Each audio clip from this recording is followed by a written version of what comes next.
Hello everyone, তো আবার একটা নতুন ভিডিও নিয়ে চলে আসলাম।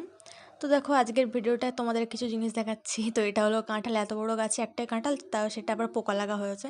তো কি বলবো বলো, ওখানে দেখতে পাচ্ছ কত সুন্দর মোচা বেরিয়েছে। আর এটা হলো ছোট্ট আমাদের বাড়ির উঠোনে একটা আম গাছ। এটা 1 বছরও হয়নি এখনও, সব বসিয়েছে।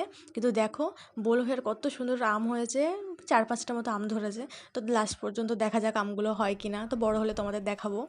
তো চলো, এ দেখো সকাল সকাল রান্না করে কত অগোছালো হয়ে আছে, একটু পরে একদম ম্যাজিক হয়ে যাবে, তো তোমরা দেখো। আর এটা হলো আমার ঘর, একদমই অগোছালো। আমি সকালে মানে বিছানা গুছাই না, আমার মাই গুছিয়ে দেয়।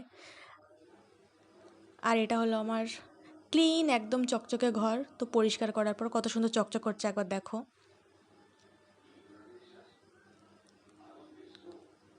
তো আমি এরকম করতে পারি না বলে মা আমাকে করতে দেয় না, ওই জন্য মা নিজে নিজেই করে। আমি যদিও করি, মায়ের পছন্দ হয় না, তো আমি আরও করি না।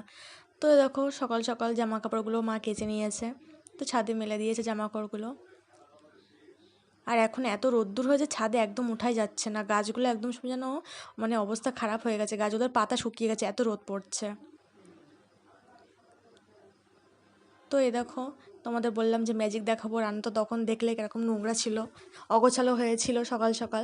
তো মা এখানে পুরো গুছিয়ে নিয়েছিল রান্না করার আগে। আর এটা হলো আমাদের রান্নাঘরের পিছনে একদম মনোরম একটা দৃশ্য, সবুজ সবুজ সব কিছু। তো তোমরা দেখতে পাচ্ছ একদম চকচক করছে আমাদের রান্নাঘরটা। তো তারপরে রান্না শেয়ার করি তোমাদের সাথে কি হলো আজকে। ক্যাপসিকাম কাটা এখানে রেডি হয়ে গেছিলো, তো আজকে পটল আলুর ঝোল করছিল মা, মাছ দিয়ে, আগের দিন যে মাছগুলো দেখালাম সেগুলো দিয়ে। তো এখানে পটল প্রায় কষা কষা হয়ে গেছে। পটল তরকারি রান্না করার আগে কিন্তু পটলটা একবার ভেজে নিতে হয়, নাহলে কিন্তু পটল কাঁচা কাঁচা থাকে। তো এদিকে দেখো, সেই আগের দিনে সিলভার মাছ বলছিলাম, সেটা দিয়ে পটল আলুর ঝোল হলো। আর এটা ক্যাপসিকাম মাছের ডিম দিয়ে। আর এদিকে আমাদের ভাত রেডি। তো তারপর ইফতার করার পর ইফতারের ভিডিওটা নেওয়া হয়নি, তো সরি। তো এরপর ভাইয়ের একটু চিকেন খাওয়ার ইচ্ছা হচ্ছিলো রাতের বেলা। তো আমাদের রাতের বেলাও রান্না হয়, তো ওই জন্য মা ওর জন্য একটা নতুন স্টাইল করে রান্না করছিল, নতুন রেসিপি, বেগুন আলু দিয়ে চিকেন।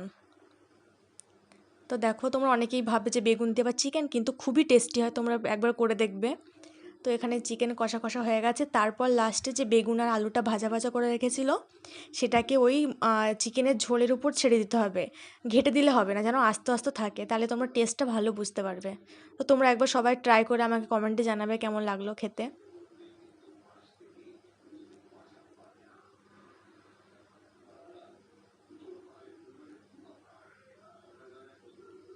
তো এদিকে একবার চিকেনের আলুগুলো দিয়ে একটু নাড়াচাড়া করে দেবে, যাতে চিকেনের ঝোলগুলো বেগুন আর আলুর মধ্যে ঢুকে যায়। তো আমার ভিডিও